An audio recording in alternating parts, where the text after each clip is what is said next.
Hello friends, green કેમ YouTube ચેનલમાં હું આઈ કે સર આપનું હાર્દિક સ્વાગત કરું છું. મિત્રો, આપણે ધોરણ 11 રસાયણ વિજ્ઞાન ચેપ્ટર નંબર 1નો ભાગ 1 3Dમાં સ્ટડી કરવા જઈ રહ્યા છે વિથ એનિમેશન. તો મિત્રો, તમે શાંતિથી લેક્ચરને નિહાળજો. ટોપિક નંબર 1, રસાયણ વિજ્ઞાનની અગત્યાઓ. મિત્રો, આપણને એમ થાય કે ક્વેશ્ચન થાય, રસાયણ વિજ્ઞાન કઈ કઈ જગ્યાએ ઉપયોગી છે, આપણે જે ખાઈએ છીએ તે કઈ રીતે પાચન પામે છે, દવાઓ કઈ રીતે બનતી હશે, મોટર કારમાં વપરાતા ફ્યુલ્સ ઈંધણ કઈ રીતે બનેલા હશે. તો આ દરેકને સમજવા માટે રસાયણ વિજ્ઞાન ખૂબ જરૂરી છે, જેના ઉપયોગથી બને છે. રસાયણ વિજ્ઞાન એ મૂળભૂત રીતે દ્રવ્ય અને તેમાંથી બનતા સંયોજનો અને તેના જુદા જુદા અભ્યાસ ધરાવતા મેટર અને સ્ટ્રક્ચરનું રસાયણ વિજ્ઞાન છે. તો ક્વેશ્ચન થાય, દ્રવ્ય એટલે શું? What is matter? એવી વસ્તુ કે જે દળ ધરાવે અને જગ્યા રોકે તેને દળ તરીકે ઓળખવામાં, દ્રવ્ય તરીકે ઓળખવામાં આવે છે. અને આપણી ડેલી લાઈફની અંદર કેમિસ્ટ્રી જુદા જુદા ક્ષેત્રમાં ઉપયોગી છે, જેમ કે pharmaceutical, biotechnology, medicine, technology, agriculture, nutrition, જુદા જુદા અલગ અલગ ક્ષેત્રમાં ફાર્માસ્યુટિકલ ક્ષેત્રે પણ ઉપયોગી છે. તો દરેકના આપણા ડેલી લાઈફમાં જોઈએ એના ઉપયોગો. જુદા જુદા ફર્ટિલાઇઝર ખાતરોમાં છે, આલ્કલીમાં, એસિડની અંદર, ક્ષારની બનાવટમાં, રંગકોની બનાવટમાં અને પોલિમરની બનાવટમાં રસાયણ વિજ્ઞાન ઉપયોગી છે. ઉપરાંત ડ્રગ્સમાં એટલે દવાઓમાં, સાબુમાં, ડિટર્જન્ટ, જુદા જુદા મિશ્ર ધાતુઓમાં અને ઓર્ગેનિક અને ઇનઓર્ગેનિક સંયોજનોની બનાવટમાં રસાયણ વિજ્ઞાન ખૂબ જ ઉપયોગી છે મિત્રો. અને તેના લીધે આપણે જીવન જરૂરી દરેક વસ્તુઓનો ઉપયોગ કરી શકીએ છીએ, બનાવી શકીએ છીએ, સંશ્લેષણ કરી શકીએ છીએ. ઉપરાંત આપણા ખોરાકમાં, હેલ્થ કેરની અંદર જુદા જુદા જે છે એ સિરામિક્સ મટીરિયલમાં, સોલિડ્સમાં, ધાતુઓમાં, ઓપ્ટિકલ ફાઇબરમાં, આ દરેક જગ્યાએ જે છે એ રસાયણ વિજ્ઞાન ખૂબ જ ઉપયોગી છે.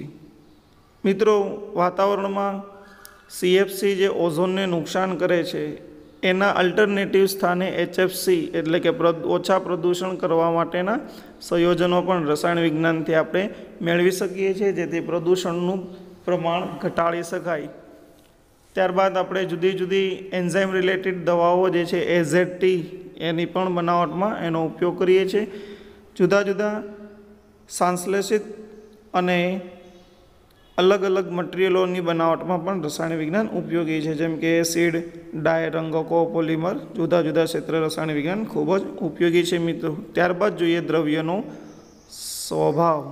દ્રવ્યનો સ્વભાવ મિત્રો, દ્રવ્ય એ 3 ભૌતિક અવસ્થા ધરાવે છે. દ્રવ્ય માટે આપણે વ્યાખ્યા જોઈ ગયા. જે દળ ધરાવે છે અને કદ ધરાવે તેને દ્રવ્ય તરીકે ઓળખવામાં આવે. દ્રવ્ય ઘન, પ્રવાહી અને વાયુ 3 અવસ્થા ધરાવે છે. ત્રણેયની લાક્ષણિકતાઓ અલગ અલગ છે.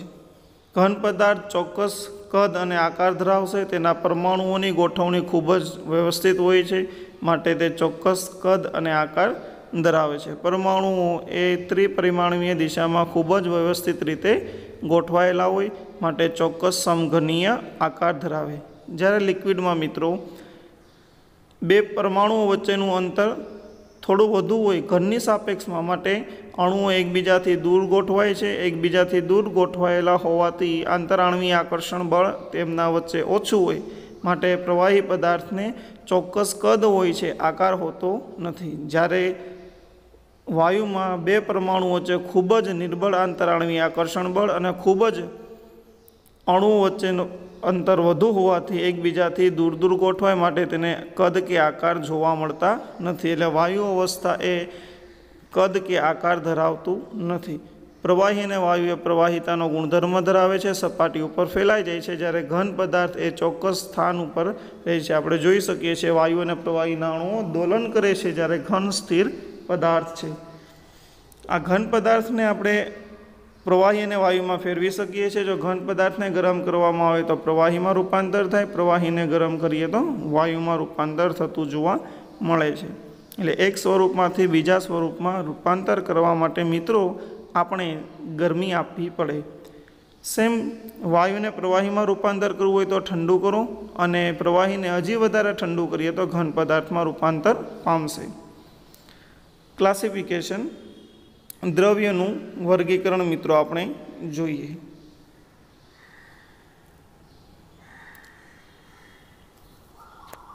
દ્રવ્યને શુદ્ધ પદાર્થ અને મિશ્રણમાં વર્ગીકૃત કરવામાં આવે છે। જે પરમાણુઓ અને અણુઓ ધરાવે તેને શુદ્ધ પદાર્થ તરીકે ઓળખવામાં આવે છે। માત્ર પરમાણુ અને અણુ ધરાવતા સંયોજનોને આપણે શુદ્ધ પદાર્થ તરીકે ઓળખીએ છીએ। જે તત્વ અને સંયોજન હોય, જેમ કે કાર્બન ડાયોક્સાઇડ છે, કાર્બન અને ઓક્સિજન બંનેના ચોક્કસ પ્રમાણથી બનેલો હોય, જ્યારે મિશ્રણ જે છે એ જુદા જુદા સંયોજનો અથવા પરમાણુઓના મિશ્રણથી બનેલો જોવા મળે છે। મિત્રો આગળ આપણે એને, જેમ કે પાણીનું, દરિયાનું પાણી છે એ પાણી સાથે જુદા જુદા ક્ષારો ધરાવે છે, માટે ક્ષાર અને પાણીનું મિશ્રણ છે એને મિશ્રણ તરીકે ઓળખવામાં આવશે। શુદ્ધ પદાર્થને આપણે મિત્રો તત્વ અને સંયોજનમાં રૂપાંતર કરી શકીએ છીએ, વધારે વર્ગીકૃત એને કરી શકીએ છીએ। તત્વ એ માત્ર એક જ પરમાણુ કે અણુનો બનેલો છે, જ્યારે જેમ કે sodium, silver, copper, oxygen, hydrogen, silver, hydrogen, oxygen એ શુદ્ધ પદાર્થના માત્ર એક જ પરમાણુ ધરાવે છે, માટે તેને તત્વો તરીકે ઓળખવામાં આવે। એને વધારે બીજા નાના ભાગમાં રાસાયણિક કે ભૌતિક પદ્ધતિ વડે વર્ગીકૃત કરી શકાતા નથી। શુદ્ધ નાનામાં નાનું સ્વરૂપ અણુ સ્વરૂપે લઈએ તો ડાયઓક્સિજન એ કમ્પાઉન્ડ થશે મિત્રો, બે પરમાણુ અથવા તત્વથી બનેલો। એટલે કે જ્યારે બે પરમાણુઓ અથવા તત્વ ભેગા થાય ત્યારે એ સંયોજનમાં રૂપાંતર પામે છે। એમોનિયા અને પાણી પણ આપણે એક્ઝામ્પલ લઈ શકીએ સંયોજનના।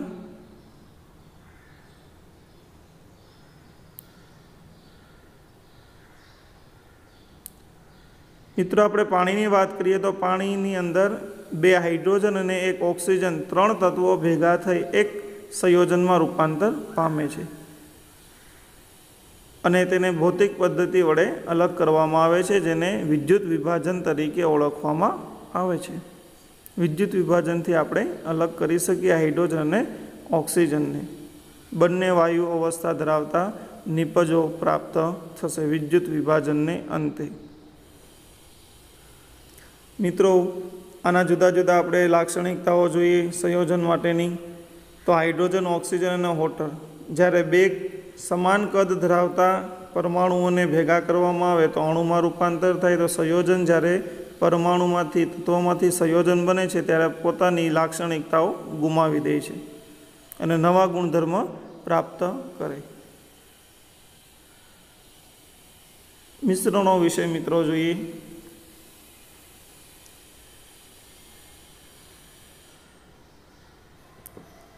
સમાંગ અને વિષમાંગ બે પ્રકારના મિશ્રણ છે। એમાં પ્રથમ જોઈએ સમાંગ મિશ્રણ। એકમ કદના દ્રાવકમાં જ્યારે ઘન પદાર્થને ઓગાળવામાં આવે ત્યારે દ્રાવકની ભૌતિક અવસ્થા સ્વરૂપે પ્રવાહી દ્રાવણમાં રૂપાંતર થાય તો એક જ ભૌતિક અવસ્થા ધરાવતા સંયોજન બનાવે તેને આપણે સમાંગ મિશ્રણ તરીકે ઓળખીએ છીએ। જ્યારે દ્રાવ્ય અને દ્રાવકને ભેગા કરવામાં આવે અને અલગ અલગ ભૌતિક કલા ધરાવતા સંયોજન અથવા પ્રાપ્ત થાય તેને મિશ્રણ તરીકે ઓળખવામાં આવશે। આકૃતિમાં આપણે જોઈ શકીએ છીએ રેતી અથવા લોખંડનો ભૂકો પાણીની તળિયે બેસેલો છે, જે મિક્સચર છે। અલગ અલગ જુદી જુદી પદ્ધતિ, ભૌતિક પદ્ધતિથી આપણે એને અલગ કરી શકીએ છીએ। જેમ કે લોખંડને આપણે ચુંબક વડે સ્પર્શ કરાવીએ તો લોખંડના કણો ચુંબક પ્રત્યે આકર્ષશે અને પાણીથી અલગ થશે। તો આ ભૌતિક પદ્ધતિથી આપણે તેને અલગ કરી શકીએ છીએ વિષમાંગ મિશ્રણને। ત્યારબાદ મિત્રો દ્રવ્યના ગુણધર્મોનો અભ્યાસ કરીએ।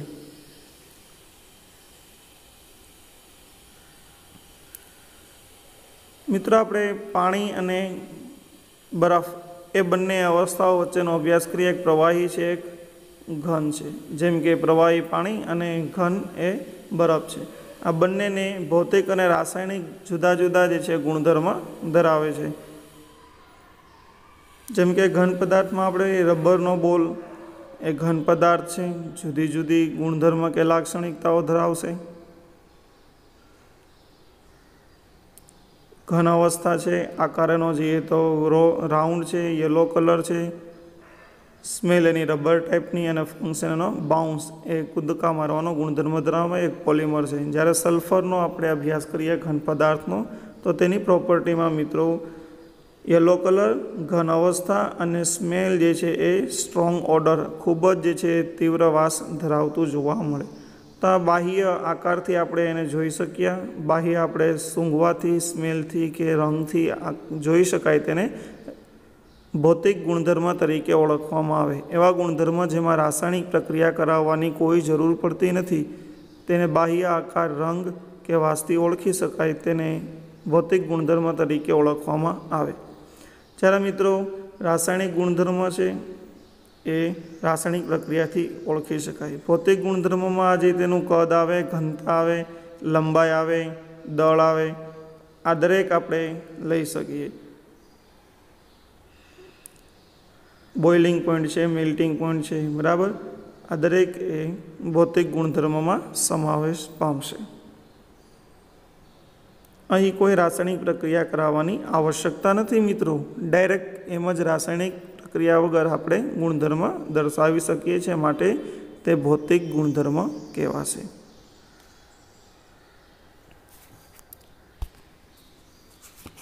મિત્રો આપણે જોઈ શકીએ છીએ ભૌતિક ગુણધર્મ બંને માટે આપણે જોયા।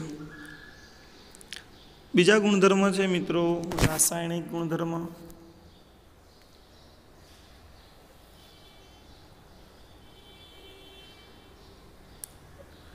રાસાયણિક ગુણધર્મોમાં મિત્રો રાસાયણિક પ્રક્રિયા કરાવતા એક સ્વરૂપમાંથી બીજા સ્વરૂપમાં રૂપાંતર થાય તેનો અભ્યાસ કરવામાં આવે છે। જેમ કે જ્વલન ક્ષમતા, એસિડની પ્રક્રિયા, પાણીની પ્રક્રિયા, બરાબર, જુદા જુદા આ રાસાયણિક ગુણધર્મ છે। દહનની પ્રક્રિયામાં આપણે જોઈએ તો પદાર્થ સળગી અને એક સ્વરૂપમાંથી બીજા સ્વરૂપમાં રૂપાંતર થાય। સલ્ફરને દહન કરાવતા તે બ્લુ રંગની જ્યોતથી સળગે છે, બ્લુ રંગની જ્યોત આપે છે। તો આ સળગાવીએ ત્યારે બ્લુ રંગની જ્યોત મળે છે, એમ જ મળતી નથી, માટે રાસાયણિક પ્રક્રિયા કરાવવી પડે, દહનની પ્રક્રિયા। સલ્ફ્યુરિક એસિડને મિત્રો આલ્કલીઝના દ્રાવણમાં ઉમેરવામાં આવે, સોડિયમ હાઇડ્રોક્સાઇડમાં, તે ઉર્જા ઉત્પન્ન કરે છે। તો આ ફેરફાર એ રાસાયણિક ગુણધર્મ થશે। દ્રવ્યનું માપન જોઈએ મિત્રો, આ ભૌતિક રાશિ જુદી જુદીથી દ્રવ્યનું માપન આપણે કરી શકીએ છીએ। જુદી જુદી વેલ્યુ અને એના યુનિટ બે રીતે દ્રવ્યનું માપન થશે। જેમ કે 200 આપણે એક વજન લખ્યું છે અને એના ગ્રામ એના યુનિટ છે, ગ્રામ એ યુનિટ અને 200 એ ફિગર છે, જેનું ન્યુમેરિકલ વેલ્યુ કહેવાય। એક ચોક્કસ સંખ્યાને એના એકમથી દર્શાવવામાં આવે, એના માટેની સિસ્ટમ છે। એ સિસ્ટમ એક ઇંગ્લિશ પદ્ધતિ અને બીજી મેટ્રિક પદ્ધતિ, બે પદ્ધતિથી આપણે દ્રવ્યનું માપન કરીએ છીએ। ઇંગ્લિશ પદ્ધતિ જે છે એ યાર્ડ, ફૂટ, ઇંચ, માઇલ્સ, ગેલોન આવા બધા જે છે એ એકમો ધરાવતી પદ્ધતિને ઇંગ્લિશ પદ્ધતિ તરીકે ઓળખવામાં આવે છે। ઇંગ્લિશ પદ્ધતિમાં આ એકમોનો ઉપયોગ કરવામાં આવે છે। સેકન્ડ છે આપણી પાસે મેટ્રિક પદ્ધતિ। મેટ્રિક પદ્ધતિમાં મિત્રો જુદા જુદા જે છે એ 10⁻10 પાવરમાં એના ગુણાંકમાં દર્શાવવામાં આવે છે। એટલે કે એકમો જે છે ને 10⁻10ના ઘાતાંકમાં દર્શાવવામાં આવે। જેમ કે 1 કિલોમીટર બરાબર 1000 મીટર અથવા 10⁻³ મીટરથી આપણે રિપ્રેઝેન્ટ કરી શકીએ છીએ।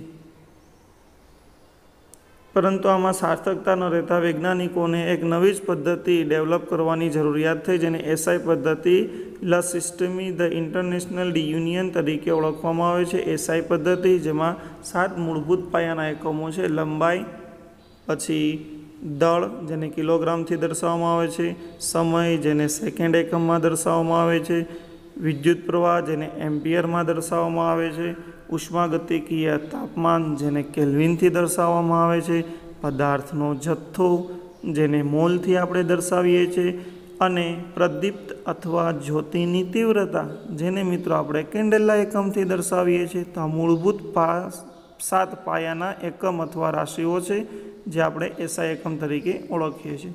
જોઈએ લેન્થ એટલે કે લંબાઈ મીટરમાં દર્શાવીએ છીએ. મિત્રોનો સિમ્બોલ સ્મોલ એલ છે, મીટર એસઆઈ યુનિટ છે, અને એસઆઈ યુનિટમાં આપણે સ્મોલ એમથી એને દર્શાવીએ છીએ. એ પોલિટ્રોપ મીટરમાંથી એ લંબાઈનો એકમ આપણે દર્શાવેલો છે. ત્યારબાદ કિલોગ્રામ. કિલોગ્રામ મિત્રો એ ઇન્ટરનેશનલ પ્રોટોટાઇપ ઓફ કિલોગ્રામ જે છે એ સિઝિયમ અને ઇરિડિયમ અને મિશ્ર ધાતુના જે છે એ પ્લેટિનમ ઇરેડિયમના એક રોડમાંથી દર્શાવવામાં આવે, જેનો આપણે માસ એમ અને કિલોગ્રામ દળ એમ અને કિલોગ્રામ એકમથી દર્શાવીએ છીએ. કેજી એસઆઈ એકમમાં તેનો કિલોગ્રામ યુનિટ છે. કિલોગ્રામ દળ માટેનો એસઆઈ એકમ જેને વજન માટે સ્મોલ એમથી દર્શાવવામાં આવે છે. ત્રીજી ભૌતિક રાશિ છે મિત્રો સમય. સમયને આપણે સેકન્ડમાં દર્શાવીએ છીએ. સ્મોલ એનો ટી છે અને એસઆઈ એકમ એનો સેકન્ડ એસ છે.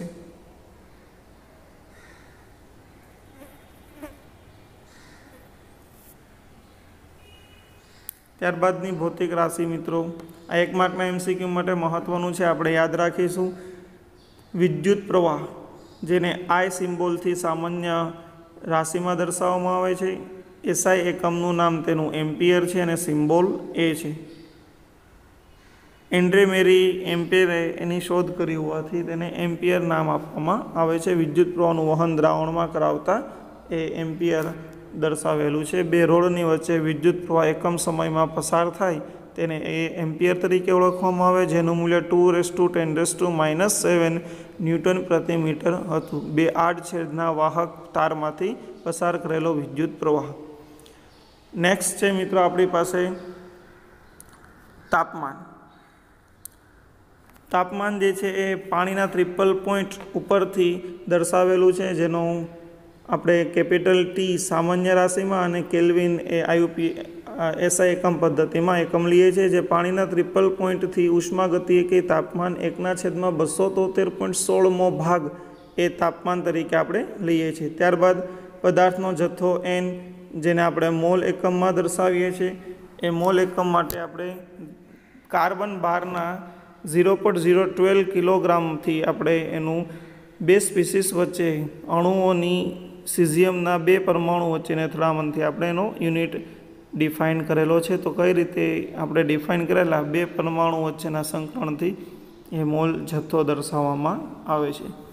અને લાસ્ટમાં પ્રદીપની તીવ્રતા કેન્ડેલા જે હર્ટ્ઝ આવૃત્તિવાળી તીવ્રતાના એકવર્ણી પ્રકાશનું ઉત્સર્જન કઈ દિશામાં કરશે એના ઉપરથી એની તીવ્રતા દર્શાવવામાં આવે છે. તો આ રીતે ઘનતા, કદ, તાપમાન અને દળનો આપણે આગળ અભ્યાસ કરીએ મિત્રો. જે ભૌતિક રાશિઓ છે એનું માપન આ રીતે આપણે દર્શાવી શકીએ. દળ એટલે મિત્રો જે દળ કદ, ઘનતા અને તાપમાન. સૌપ્રથમ આપણે જોઈએ દળની વાત. દળ અને વજન 2 સમાન છે કે નહીં? તો મિત્રો દળ એ દ્રવ્યનો જથ્થો દર્શાવે છે, જ્યારે વજન એ પદાર્થ પર લાગતું ગુરુત્વાકર્ષણ દળ દર્શાવે. બંનેની કિંમત સમાન હોતી નથી. દળ અને વજન ક્યારેય સમાન ન હોય. દળ એ એમાં રહેલા દ્રવ્યના જથ્થાને સમપ્રમાણમાં હોય, જ્યારે વજન એ ગુરુત્વાકર્ષણ બળ ઉપર આધાર હોય. મિત્રો આપણે 120 કિલોગ્રામ ધરાવતો વ્યક્તિ જો પૃથ્વી ઉપર હોય તો એને 120 × 10 ન્યૂટન જેટલું એનું બળ લાગશે, એટલે 1200 ન્યૂટન થાય. જ્યારે એ જ વ્યક્તિ અંતરિક્ષમાં મંગળ ગ્રહ ઉપર થશે તો એનું 120 કિલોગ્રામ વજન એ 200 ન્યૂટનને, એનું દળ 120 કિલોગ્રામ છે તો તેનું વેઇટ વજન છે એ 200 ન્યૂટન થશે.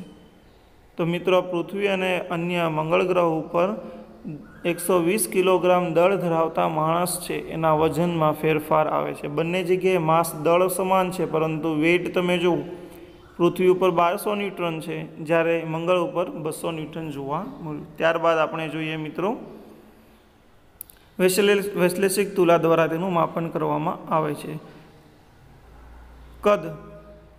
કદ મિત્રો એ લીટર ક્યુબથી તેને દર્શાવવામાં આવે છે।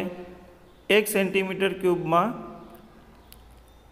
રહેલો પદાર્થનો જથ્થો, જેને 1 ml તરીકે ઓળખવામાં આવે છે। 1 સેન્ટીમીટર ક્યુબ બરાબર 1 ml અને 1 લીટર બરાબર 1 ડેસીમીટર ક્યુબ અથવા તો 1000 સેન્ટીમીટર ક્યુબ એવા રિલેશનશિપથી આપણે દર્શાવી શકીએ છીએ। ત્યારબાદ કદ માપક સાધનો જુદા જુદા છે, જે અંકિત નળાકાર છે, બ્યુરેટ છે, પીપેટ છે, આવા સાધનોથી આપણે કદ માપી શકીએ છીએ। કદ એ ઘનતા, બંને ઉપરથી આપણે ઘનતા લઈએ તો કદનો એસઆઈ એકમ અને દળનો એસઆઈ એકમ, દળના એસઆઈ એકમને કિલોગ્રામથી આપણે લઈએ છીએ અને કદ માટે મીટર ક્યુબ માટે ઘનતાનો એકમ થશે કિલોગ્રામ પ્રતિ metre cube. Last one, temperature એ મોસ્ટ એમબી છે મિત્રો, યાદ રાખજો, 1 માર્કના એમસીક્યુમાં અહીંથી ક્વેશ્ચન ખૂબ જ નીકળે છે। 3 એકમમાં દર્શાવવામાં આવે છે, ઓન સેલ્સિયસ, ફેરનહીટ અને કેલ્વિન ટેમ્પરેચર। 3 એકમમાં તાપમાનને દર્શાવવામાં આવે છે। જોઈએ કેલ્વિન અને ઓન સેલ્સિયસ। 0 ઓન સેલ્સિયસ બરાબર મિત્રો 273 કેલ્વિન છે, 37 બરાબર 310 કેલ્વિન થશે અને 100 ઓન સેલ્સિયસ એ 373 કેલ્વિન, એટલે કે C પ્લસ 273 કરો એટલા કેલ્વિન થાય। C બરાબર 0 મૂકો તો 273 મળશે અને 37 મૂકો તો 310 અને 100 મૂકશું તો 273 પ્લસ 100 373 કેલ્વિન થશે, એટલે કે 0 ઓન સેલ્સિયસ બરાબર 273 કેલ્વિન થશે। અને આપણે કેલ્વિનમાં વેલ્યુ જોતી હોય તો ઓન સેલ્સિયસમાં 273 ઉમેરતા આપણે માપી શકીએ છીએ। થર્મોમીટરથી તેનું માપન થાય। સામે તમે 2 નળી જોઈ રહ્યો છો, એ થર્મોમીટર છે ને વચ્ચે રેડિશ કલર છે એના પારા છે, મર્ક્યુરી નીચે લાલ કલરનો રાખેલો હોય। સેલ્સિયસ અને ફેરનહીટ વચ્ચેનો સંબંધ જોઈએ મિત્રો। 0 ઓન સેલ્સિયસ બરાબર 32 ફેરનહીટ થાય, આ ખાસ યાદ રાખજો। 0 ઓન સેલ્સિયસ બરાબર, હવે ફેરનહીટમાં ટેમ્પરેચર 180 ડિગ્રી સુધી આપણે લઈ શકીએ છીએ, એટલે કે એવા ફેરનહીટ ધરાવતા થર્મોમીટર આવે છે, જ્યારે 100 ઓન સેલ્સિયસ ધરાવતું આપણે થર્મોમીટર અહીંયા લીધેલું છે।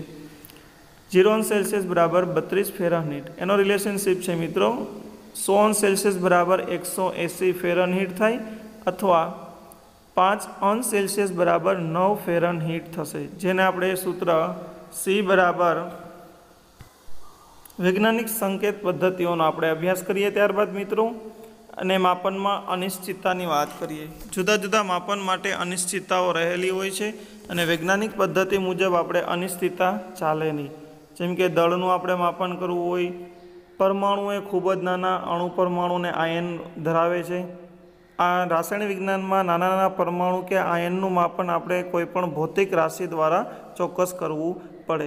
જેમ કે ખૂબ જ મોટી સંખ્યાને અથવા ખૂબ જ સૂક્ષ્મ સંખ્યાને દર્શાવવા માટે ચોક્કસ વૈજ્ઞાનિક પદ્ધતિ ડેવલપ કરવી પડે, જેને અને તેમાં રહેલી વૈજ્ઞાનિક પદ્ધતિની અનિશ્ચિતતાને દૂર કરવી પડે।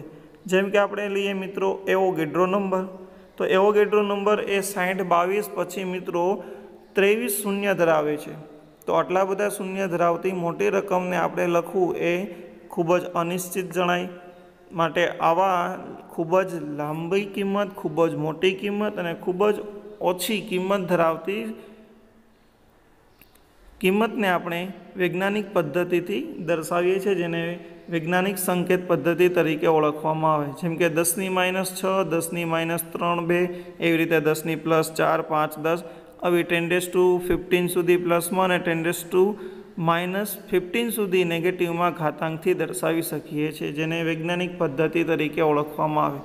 તો મિત્રો આને n એટલે સંખ્યા અને ઇન્ટુ 10⁻n 10ની n ઘાતાંકથી આપણે દર્શાવી શકીએ છીએ, જ્યાં n બરાબર કોઈ પણ કિંમત છે અને પ્લસ માઇનસમાં જે છે 10⁻9 એ છે, જેની વેલ્યુ 1 થી 10 વચ્ચે કોઈ પણ સંખ્યા લઈ શકાય।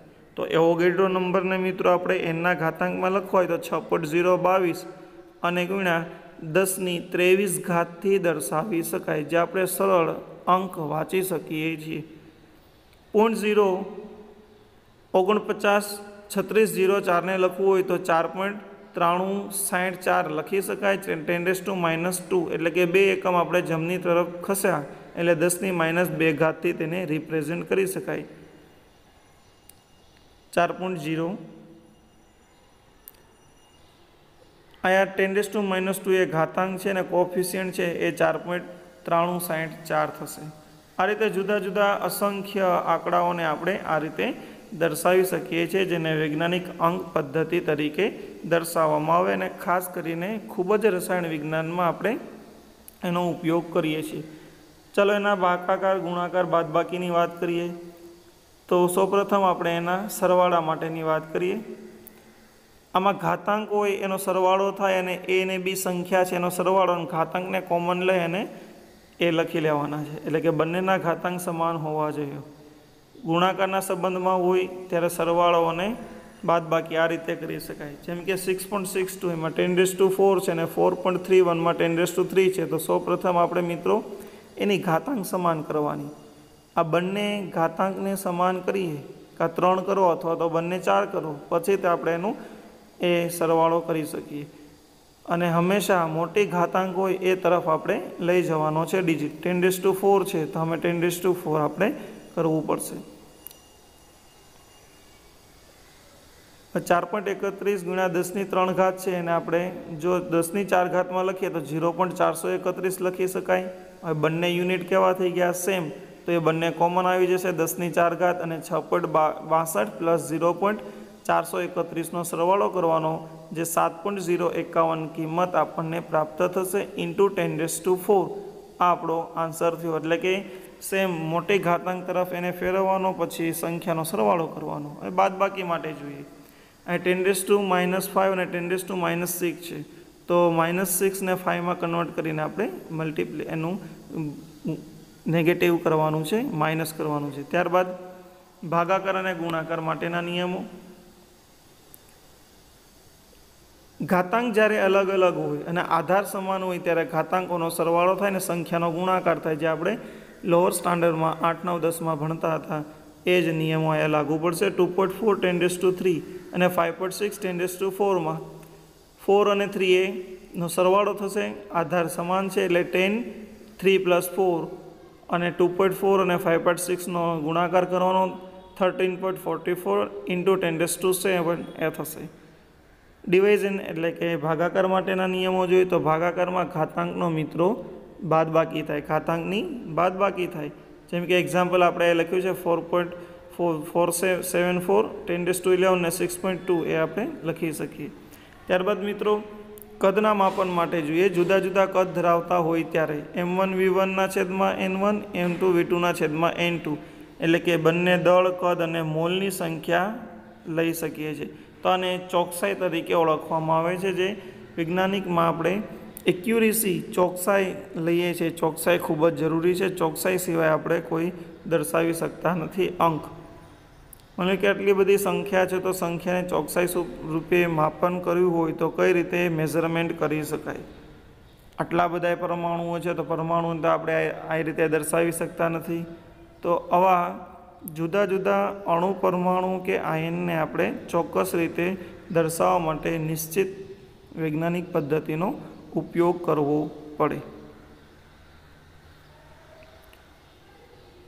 જેમ કે આમાં 105 છે, પણ 105ની સંખ્યા શું? તો સંખ્યા માટે 105ને કઈ રીતે દર્શાવવા? તો એના માટે જુદા જુદા આપણે એકમો કે નિયમો લઈએ। જેમ કે 3 વૈજ્ઞાનિકો 3 અર્ધસૂચક અંક માટે 3 જુદા જુદા 105 કણ ધરાવતા 3 વિદ્યાર્થીને આપવામાં આવે તો એક વિદ્યાર્થી 103, 4, 5, 6 અને 7 એવા રિઝલ્ટ ગણે છે। બીજો વિદ્યાર્થી 100, 101, 2, 3 અને 4 એવું એનું કાઉન્ટિંગ છે। ત્રીજા વિદ્યાર્થી માટે 1, 3, 5, 7 અને 9। તો આ રીતે મિત્રો એવરેજ જોઈએ તો સૌથી એવરેજની વેલ્યુએબલ 105 એ વિદ્યાર્થી 1 એ ગણે છે। તો ડાયરેક્ટ જે છે એક જ સમાન સંખ્યા ધરાવતા નિશ્ચિત એ જુદા જુદા સ્ટુડન્ટને આપવામાં આવે તો એનું પરિણામ અલગ અલગ મળે છે। પણ સૌથી સાર્થક કે ચોક્કસ પરિણામ એ આપણે જાણતા પરિણામ 105ની નજીક હોય એ સાચું કહેવાય, બાકી એ અનિયમિત અથવા અનિશ્ચિત પ્રમાણ કહેવાય। તો આ જુદા જુદા અનિયમિતતા કે ચોકસાઈ દર્શાવવા માટે પરિશુદ્ધતા અને ચોકસાઈ માપનમાં ખૂબ જ જરૂરી છે, જે વૈજ્ઞાનિક પદ્ધતિ તરીકે આપણે દર્શાવીએ છીએ। બીજા માટે 102 એવરેજ આવે છે મિત્રો। ત્રીજા સ્ટુડન્ટના એનાલિસિસ જો જોવામાં આવે તો એની એવરેજ મિત્રો આપણે લઈએ તો બીજા વિદ્યાર્થી માટે 102 એવરેજ આવે છે, પ્રથમની 105। ત્રીજા સ્ટુડન્ટના આપણે એવરેજ લઈએ તો એ 103 અને ડિફરન્સ 103 હોવાથી 105 એની એવરેજ આવશે। ત્રીજા સ્ટુડન્ટના મળેલા પરિણામોની એવરેજ આપણે સરેરાશ 105 મળે છે। તો પરિશુદ્ધતા અને ચોકસાઈ દર્શાવવી ખૂબ જ જરૂરી છે। અને લાસ્ટમાં આપણે જોઈએ તો એ 108.2 છે, માટે ત્રીજા સ્ટુડન્ટ કે વ્યક્તિએ કરેલા પરિણામો એ ખૂબ જ ચોક્કસ અને પરિશુદ્ધ પરિણામ છે એવું આપણે કહી શકીએ। ત્યારબાદ મિત્રો આગળ વધીએ આપણે અર્થસૂચક અથવા તો સાર્થક અંક। આ દરેકને દર્શાવવા માટે ચોક્કસ કિંમત કે અંક હોવી જોઈએ, જેને અર્થસૂચક અંક તરીકે આપણે દર્શાવીએ છીએ। જો મિત્રો અર્થસૂચક અંક નથી તો તેની કોઈ વેલ્યુ રહેતી નથી, અને એને નક્કી કરવા માટેના ચોક્કસ નિયમ છે, જેમ કે 1.95 ml એનો કોઈ અર્થ નથી, પણ આયા 1.95માં 5 એ ડિજિટ ધ્યાનમાં લેવામાં આવતો નથી ને 1.9 ml એ દર્શાવવામાં આવે છે। તો આ રીતે અર્થસૂચક સંખ્યાઓ નક્કી કરવા માટેના જુદા જુદા નિયમ છે। હંમેશા 16.3 ml લખાય, પણ 16.33 ml લખાય નહીં। હવે આમાં મેઝરમેન્ટમાં 16 છે અને અનિશ્ચિતતા 3ની છે, એટલે 16.3 ml આપણે 2થી દર્શાવી શકીએ, જે વેલ્યુએબલ કોમેન્ટ છે। અર્થસૂચક અંક નક્કી કરવાના મિત્રો કેટલાક નિયમો છે, જોઈએ આપણે નિયમો। પ્રથમ નિયમ,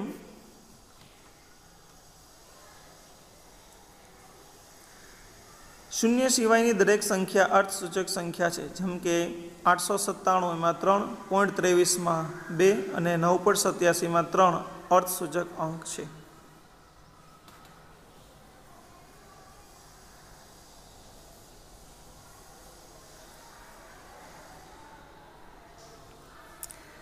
શૂન્યની આગળનો અર્થસૂચક હોતો નથી, બરાબર। શૂન્ય સિવાયની સંખ્યા એ અર્થસૂચક હોતી નથી।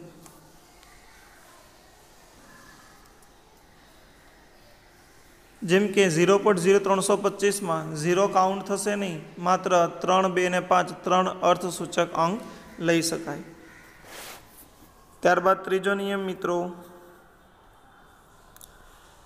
બે અંકની વચ્ચે આવતા શૂન્યને અર્થસૂચક સંખ્યા ગણવામાં આવે છે। જેમ કે 5.01માં 3 અંક થશે। 0 સંખ્યા પછીના શૂન્યને અર્થસૂચક ગણવામાં આવશે, એટલે કે સંખ્યા પછી 0 આવતો હોય તો એ અર્થસૂચક અંક તરીકે લઈ શકાય। 0.400માં 4 અને પછીના બે શૂન્ય અર્થસૂચક ગણાશે, માટે 3 અર્થસૂચક સંખ્યા થશે।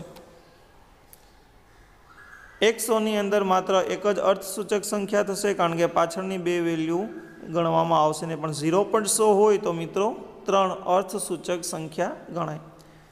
ત્યાર પછીનો નિયમ મિત્રો,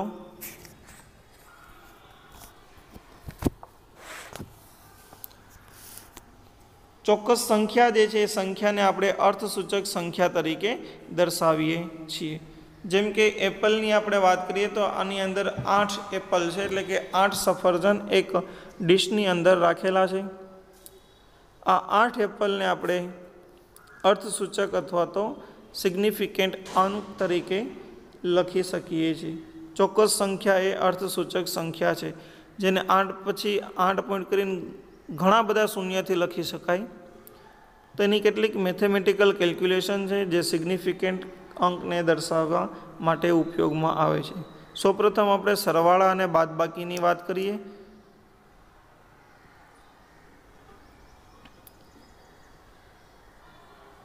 અર્થસૂચક અંકને દર્શાવવા માટેના સરવાળા, જેમ કે 16.25 છે મિત્રો, એમાં 22ને એડ કરો પ્લસ 2.062 ને એડ કરો તો 2, 6, 5, 1, 11, 1 પ્લસ 3 ને 40.312 જવાબ આવશે। એટલે કે શૂન્ય કોઈ કાઉન્ટ થશે નહીં 22માં, માત્ર 22 અંક જ કાઉન્ટ થશે, જે 40.3 આવશે, અને 25 અને 62માં 12 જવાબ મળશે। માટે અહીંયા 3 સિગ્નિફિકન્ટ અંક તરીકે આપણે લખી શકીએ, 40.3 સિગ્નિફિકન્ટ અંક થશે।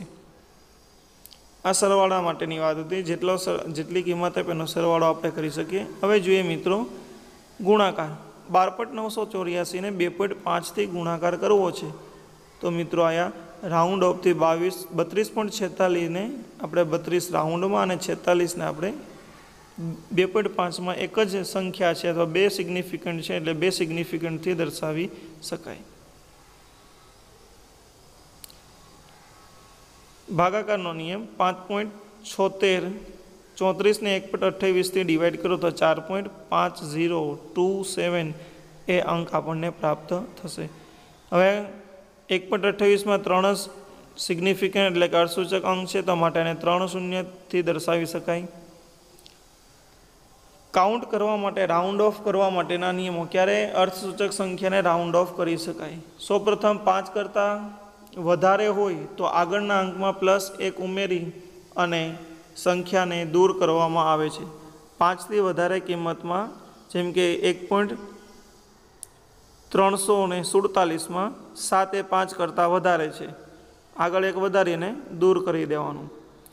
પછી જો નાનો આંકડો હોય 5 કરતાં, તો અંક છેલ્લો અંક દશાંશ અંક 5 કરતાં નાનો હોય તો એ રકમને એઝ ઇટ ઇઝ રાખવામાં આવે છે, કોઈ એમાં ફેરફાર થતો નથી। જેમ કે 5.332 ને એઝ ઇટ ઇઝ દર્શાવવામાં આવે, પણ અર્થસૂચક સંખ્યામાં 2ને ઇગ્નોર કરીને 3 લખી શકાય।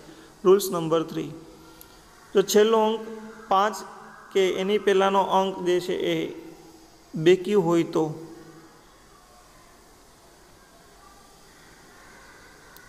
5ને દૂર કરીને તેને લખવામાં આવતો નથી, બરાબર। ઇવન નંબર બેકી હોય તો એને, જેમ કે 7.45માં 5 છે, આગળનો અંક બેકી છે, તો 5ને દૂર કરીને 7.4 લખવામાં આવશે, 5થી વધુ કિંમત નથી।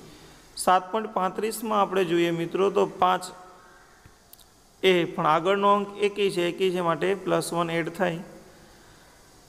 પરિણાત્મક પૃથ્થકરણ, કેટલાક એનાલિસિસ મિત્રો આપણે જોઈએ।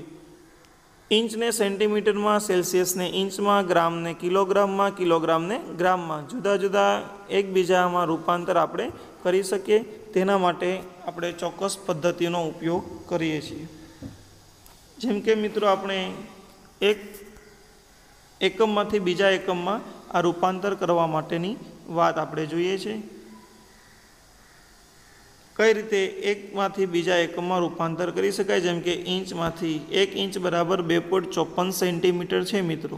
આ રિલેશનશિપ આપણે યાદ રાખવાનો કે 1 ઇંચ હોય તો 2.54 સેન્ટીમીટર થાય, એટલે કે 1 ઇંચ બરાબર 2.54 સેન્ટીમીટર આમ લખી શકો, અથવા 2.54 સેન્ટીમીટર બરાબર 1 ઇંચ એમ પણ લખી શકાય। બંને દર્શાવવાની પદ્ધતિ સાચી છે મિત્રો, બંને રીતે આપણે દર્શાવી શકીએ છીએ।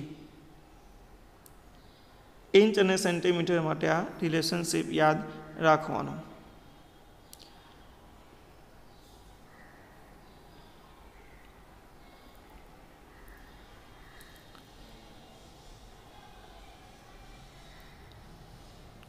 માનો કે આપણે 5 ઇંચને સેન્ટીમીટરમાં કન્વર્ટ કરવું છે, તો મિત્રો 1 ઇંચ બરાબર 2.54 છે, તો 5 કેટલા, તો 5થી ગુણાકાર કરવાના, 2.54 અથવા એને ગુણ્યા 5 એટલા ઇંચ આપણને પ્રાપ્ત થશે। તો ઇંચ કેન્સલ થઈ જાય, સામે યુનિટ આપણને પ્રાપ્ત થાય સેન્ટીમીટર, કે 5 inch is equal to how many centimetre. આ બંનેનો ગુણાકાર કરીએ એટલો તેનો આન્સર પ્રાપ્ત થશે।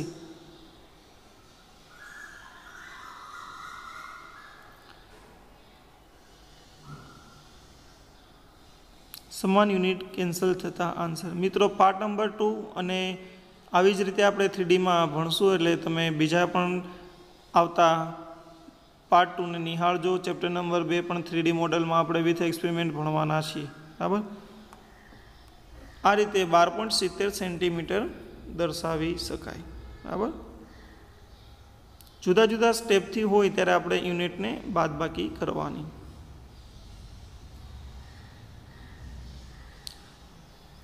સેકન્ડને 3 દિવસમાં રૂપાંતર કરો. 1 દિવસ બરાબર 24 કલાક છે મિત્રો, અને જેને આપણે લખી શકીએ કે 1 દિવસ 24 કલાક અથવા 24 કલાક એ 1 દિવસ. હવે 1 કલાક બરાબર 60 મિનિટ છે અને 1 મિનિટ બરાબર 60 સેકન્ડ છે.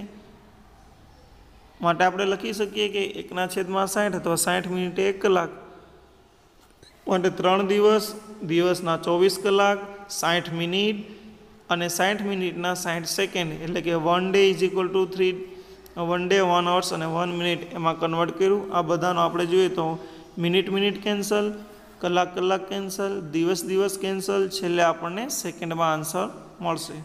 એટલે કે 3 × 24 × 60 × 60 આટલા સેકન્ડમાં આન્સર આપણને પ્રાપ્ત થાય. એટલે 1 દિવસ બરાબર આટલી સેકન્ડ લખી શકાય. 3 દિવસ બરાબર આટલી સેકન્ડ.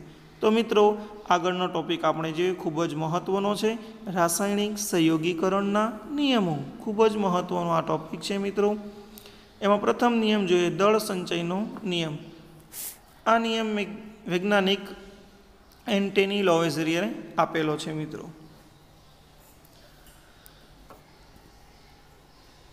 ભૌતિક અને રાસાયણિક ફેરફાર થતા હોય તેના માટે આપણે દળ સંચયનો નિયમ યુઝ કરી શકીએ છીએ. ભૌતિક અને રાસાયણિક ચેન્જ માટે દળ સંચયનો નિયમ.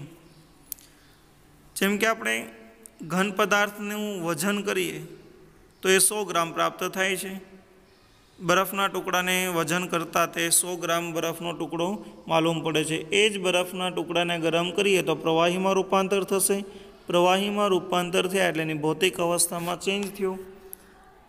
ફરીથી ભૌતિક અવસ્થામાં પ્રવાહીનું વજન કરવામાં આવે તો પણ એ સેમ 100 ગ્રામ મળે છે.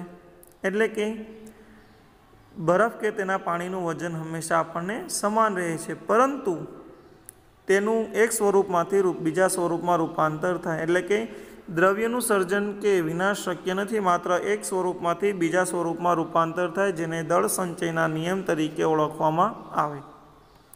આ ભૌતિક પદ્ધતિ વડે જોયું. હવે રાસાયણિક ફેરફાર હોય તેમાં પણ દળ સંચયનો નિયમ આપણે સમજી લઈએ મિત્રો. આ લેન્ડન્સ ટ્યુબ છે, જે H આકારની ટ્યુબ હોય, જેના અંદર સોડિયમ ક્લોરાઇડ રાખેલું છે અને બીજી બાજુ સિલ્વર નાઇટ્રેટ AgNO3 છે. રબર બેન્ડથી બંને ટ્યુબને બંધ કરી દીધેલી છે અને બંને પ્રવાહીના વજન કરતાં આપણને એ 1.60 સમથિંગ 160 ગ્રામ સમથિંગ જે છે એનું વજન મળે છે.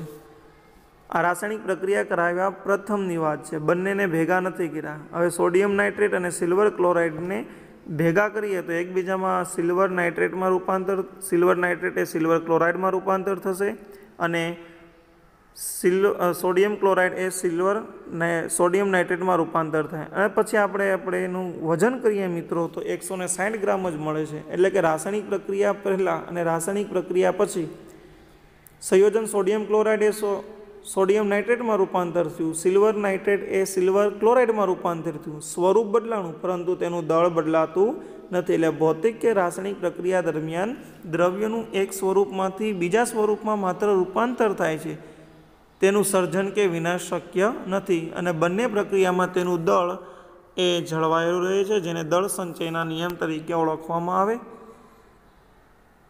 સેકન્ડ છે નિશ્ચિત પ્રમાણનો નિયમ. મિત્રો આ નિયમ જોસેફ પ્રાઉસ્ટે આપ્યો હતો અને તેમણે જુદા જુદા અણુ અને પરમાણુ વચ્ચેના રાસાયણિક ફેરફાર અથવા તો તેના બનાવટ માટેનો નિયમ આપ્યો. જેમ કે કાર્બન મોનોક્સાઇડ અને કાર્બન ડાયોક્સાઇડ બંનેની અંદર કાર્બનનું પ્રમાણ હંમેશા સેમ છે, પરંતુ ઓક્સિજનનો રેશિયો કેવો છે? અલગ.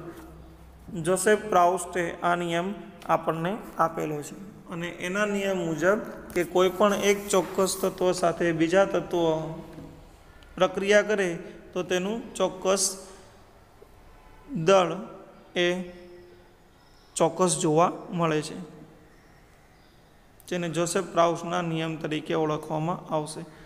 એક્ઝામ્પલ તરીકે લઈએ મિત્રો, હાઇડ્રોજન અને ઓક્સિજન રાસાયણિક પ્રક્રિયા કરે તો H2O બનાવે છે, જેમાં હાઇડ્રોજન 4 ગ્રામ અને ઓક્સિજન 32 ગ્રામ છે, જેનો રેશિયો 1:8 થી આપણે લખી શકીએ, 8 ચોક 32, બરાબર।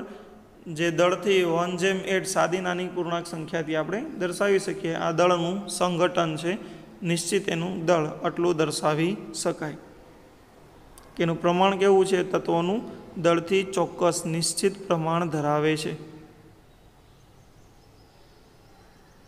જુદા જુદા સમઘટકોની અંદર આ નિયમ લાગુ પાડી શકાય નહીં।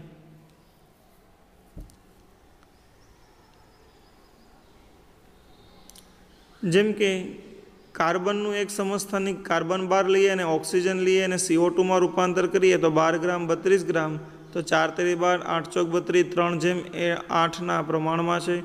કાર્બન 14 અને ઓક્સિજન સાથે લઈએ તો CO2 બને તો 14 અને 32 7:16ના પ્રમાણમાં થશે। તો મિત્રો આમાં દરેક સમસ્થાનિકોને સમાન જોવા મળતા નથી, સમસ્થાનિકોમાં પણ તેનું દળ પ્રમાણ અલગ અલગ જોવા મળે। બંને કાર્બન જ છે છતાં પણ તેનો દળ પ્રમાણનો રેશિયો અલગ હતો, જે દળ અલગ અલગ ધરાવે છે। ઇથેનોલ અને ડાયમિથાઇલ ઇથરની પ્રક્રિયા કરવામાં આવે તો C2H6O બને છે, જે સેમ મોલેક્યુલર ફોર્મ્યુલા કહેવાય, એટલે કે સમાન અણુસૂત્ર ધરાવતા જુદા જુદા સમસ્થાનિકોમાં એ પણ જોવા મળતું નથી। ત્યારબાદ ગુણક પ્રમાણનો નિયમ।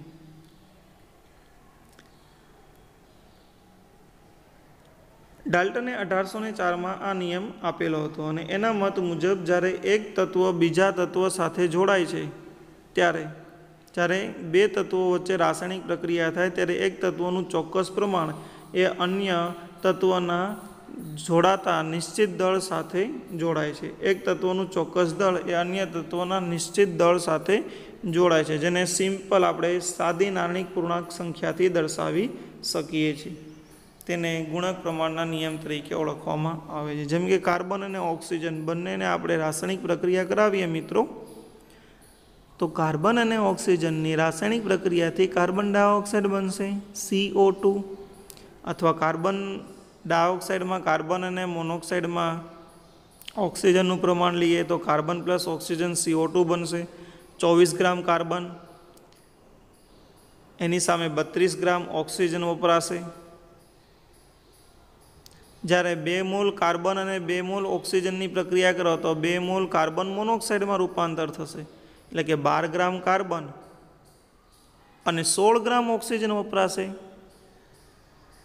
તો બંને બાજુ જુઓ, કાર્બનનું પ્રમાણ એ સિમ્પલ રેશિયો આપણે દર્શાવીએ તો ઓક્સિજનનો રેશિયો 32 અને 16 થશે, જેને 2:1 થી દર્શાવી શકાય।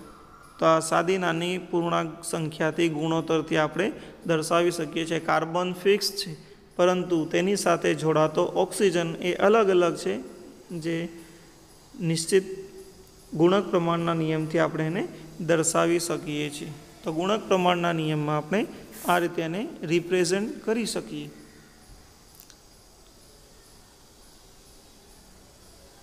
આ 32 સામે 48 હોય તો એ મિત્રો 2:3નો રેશિયો થશે। જેમ સલ્ફર ડાયોક્સાઇડ અને સલ્ફર ટ્રાયોક્સાઇડમાં ઓક્સિજનનો રેશિયો 32:48 અથવા 2 અને 3 2:3થી દર્શાવી શકાય। ચોક્કસ આ સલ્ફરનું પ્રમાણ 32 ગ્રામ જ હતું। ત્યારબાદ ગેલ્યુસેકનો વાયુમય કદનો નિયમ મિત્રો, ગેલ્યુસેકે આ નિયમ આપ્યો છે, જેને ગેલ્યુસેક વાયુ કદના નિયમ તરીકે ઓળખવામાં આવે છે। 1808માં ગેલ્યુસેકે એવું દર્શાવ્યું કે જ્યારે રાસાયણિક પ્રક્રિયામાં વાયુઓ સંયોજાય છે ત્યારે ઉત્પન્ન થતા વાયુઓ સમાન તાપમાન અને દબાણે તેમના કદનો ગુણોત્તર સાદો હોય છે, તો સાદા કદના ગુણોત્તરથી દર્શાવી શકાય। સમાન તાપમાન અને દબાણે વાયુઓની પ્રક્રિયાથી ઉત્પન્ન થતા વાયુઓમાં તેમના કદનો ગુણોત્તર સાદી ગુણોત્તર સંખ્યાથી દર્શાવી શકાય। સમાન તાપમાન અને દબાણની પરિસ્થિતિએ વાયુઓની પ્રક્રિયાથી ઉત્પન્ન થતી વાયુ નિપજનો ગુણોત્તર સાદી સંખ્યાથી દર્શાવી શકાય, જેને ગેલ્યુસેકના નિયમ તરીકે ઓળખવામાં આવે છે મિત્રો। એક કદ હાઇડ્રોજન અને એક કદ ક્લોરીનની રાસાયણિક પ્રક્રિયા કરવામાં આવે તો 2 કદ હાઇડ્રોક્લોરિક એસિડ પ્રાપ્ત થશે। બંનેના કદનો ગુણોત્તર કેવો રહ્યો? સમાન। બંને નિપજ પ્રક્રિયા કેવી છે? વાયુ અવસ્થામાં 1 કદ, તો સામે નિપજ પણ વાયુ અવસ્થામાં 2 કદ પ્રાપ્ત થશે। નાઇટ્રોજનનું 1 કદ વાયુ અવસ્થામાં હાઇડ્રોજનના 3 કદ સાથે વાયુ અવસ્થામાં પ્રક્રિયા કરે તો 2 કદ ધરાવતા અમોનિયામાં રૂપાંતર થશે। 2 કદ ધરાવતા એમોનિયામાં રૂપાંતર થાય, જેનો રેશિયો આપણે પ્રક્રિયક 1:3 અને નિપજ 2 થી રિપ્રેઝેન્ટ કરી શકાય, 1:3:2 થી દર્શાવી શકાય। તો આ બીજું એક્ઝામ્પલ હતું મિત્રો। વાયુના કદ હંમેશા સમાન રહે છે દબાણ અને તાપમાનની પરિસ્થિતિમાં। ત્યારબાદ એવોગેડ્રોનો નિયમ। એમિડો એવોગેડ્રોએ અણુઓની અને પરમાણુઓની સંખ્યા વચ્ચેનો નિયમ આપ્યો, જેને એવોગેડ્રોના અધિતર્ક અથવા નિયમ તરીકે ઓળખવામાં આવે છે। એમણે કીધું કે જ્યારે પરમાણુમાંથી અણુ બને છે, હાઇડ્રોજન પરમાણુ જ્યારે ઓક્સિજન સાથે જોડાય અને અણુ બને છે ત્યારે એના ઓક્સિજન સાથેના ચોક્કસ કદ સાથે જોડાય છે। જેમ હાઇડ્રોજન એક પરમાણુ હોય પરંતુ મોલેક્યુલ બને એટલે કે અણુ બને હાઇડ્રોજન અને ક્લોરીન, તો ચોક્કસ સંખ્યાના કદ સાથે અથવા અણુઓની સંખ્યા સાથે એ જોડાય છે। માની લો કે આપણે એક પેટીની અંદર વાયુમય અણુઓને લઈએ, જે ચોક્કસ સંખ્યાના અણુઓ છે। આ ચોક્કસ સંખ્યાના અણુ વાયુમય અણુઓની રાસાયણિક પ્રક્રિયા કરાવવામાં આવે તો એની ચોક્કસ સંખ્યા હશે, જે એવોગેડ્રોના આપણે નિયમથી દર્શાવી શકીએ છીએ। આગળ એનું આપણે ફરીથી એક્ઝામ્પલ જોઈએ। અણુઓની સંખ્યા સમાન હોય છે।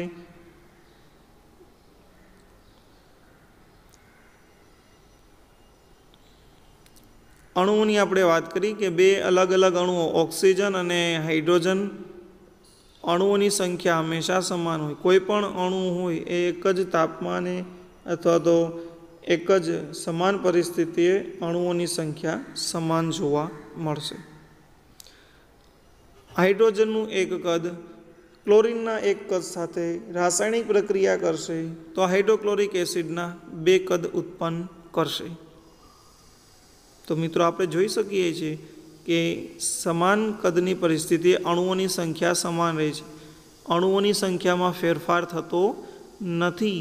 હાઇડ્રોજન અને ક્લોરીન પણ સમાન રહે છે। એટલે કે n મોલ હાઇડ્રોજન છે, n મોલ ક્લોરીન લીધેલા છે, તો આપણે નિપજમાં હાઇડ્રોક્લોરિક એસિડના મોલ જોઈએ તો n અને n બંને ભેગા થવાથી આપણને 2n મોલ પ્રાપ્ત થશે। નિપજના હાઇડ્રોક્લોરિક એસિડના 2n મોલ નિપજ પ્રાપ્ત થાય।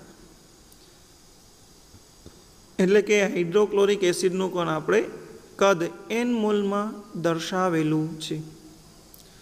મિત્રો કેટલીક રાસાયણિક પ્રક્રિયાઓના ફેરફારથી પણ આપણે આ રૂપાંતરણ સમજી શકીએ છીએ કે રાસાયણિક પ્રક્રિયામાં ઉર્જા ઉત્પન્ન થાય તેના અણુઓની સંખ્યા અને મોલની સંખ્યા હંમેશા સમાન હશે।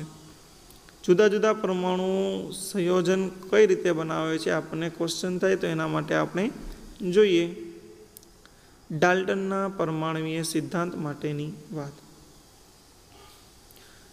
ડાલ્ટને પરમાણુ માટેનો સિદ્ધાંત આપ્યો, જેને ડાલ્ટનના સિદ્ધાંત તરીકે ઓળખવામાં આવે છે। 1808માં ડાલ્ટને પરમાણુ માટે એક થિયરી, એક નિયમ આપ્યો, જેને ડાલ્ટનના પરમાણુય સિદ્ધાંત તરીકે આપણે ઓળખીએ છીએ। મિત્રો ડાલ્ટનના મત મુજબ કેટલીક એમણે અભિધારણા આપી।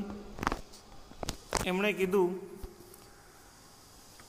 કે પરમાણુઓ જે છે એ ચોક્કસ રીતે ગોઠવાય અને નિયમિત ત્રિપરિમાણીય રચનામાં આવેલા હોય, જેને અણુ પરમાણુ તરીકે ઓળખવામાં આવે છે। તે ચોક્કસ કદ ધરાવે છે, આકાર ધરાવે છે, જુદા જુદા પરમાણુઓના કદ, આકાર અને જુદી જુદી રાસાયણિક પ્રક્રિયાઓ અલગ અલગ હોય છે. દરેક પરમાણુ માટે અલગ અલગ જોવા મળે. જ્યારે બે પરમાણુઓ જોડાય અને અણુ બનાવે ત્યારે પરમાણુ પોતાના મૂળ ગુણધર્મ ગુમાવી દે છે, નવા ગુણધર્મ મેળવે છે. રાસાયણિક પ્રક્રિયાને અંતે નવા ગુણધર્મ પ્રાપ્ત કરે. જુદી જુદી દહનની પ્રક્રિયાઓના અંતે પરમાણુઓ એકબીજામાં રીઅરેન્જ થઈ અને અણુની રચના કરતા જોવા મળે છે, જે ડાલ્ટનની થિયરી તરીકે ઓળખવામાં આવે છે. અને જુદા જુદા ગુણોત્તરમાં પરમાણુઓ ગોઠવાયેલા હોય, દ્રવ્ય અવિભાજ્ય હોય, અણુના ગુણધર્મ સમાન હોય છે, દળ પણ સમાન હોય છે, જુદા જુદા ગુણોત્તરમાં એ આવેલા હોય છે. રાસાયણિક પ્રક્રિયાને અંતે પોતાના ગુણધર્મ ગુમાવી અને નવા ગુણધર્મ પ્રાપ્ત કરે છે. અને આ ડાલ્ટનની થિયરી જે છે નિલ્સ બોહરે આપી, અને નિલ્સ બોહરે ડાલ્ટનની એટોમિક થિયરીમાં રહેલી કેટલીક લિમિટેશનોની સુધારા કરીને બોહરનો પરમાણુ નમૂનો દર્શાવ્યો. મર્યાદા ડાલ્ટનની કે ભાઈ રાસાયણિક પ્રક્રિયાઓને અંતે એના ખાલી માસને રૂપાંતર કરો તો વાયુમય પ્રક્રિયાઓ માટે આ લાગુ પડતું નથી.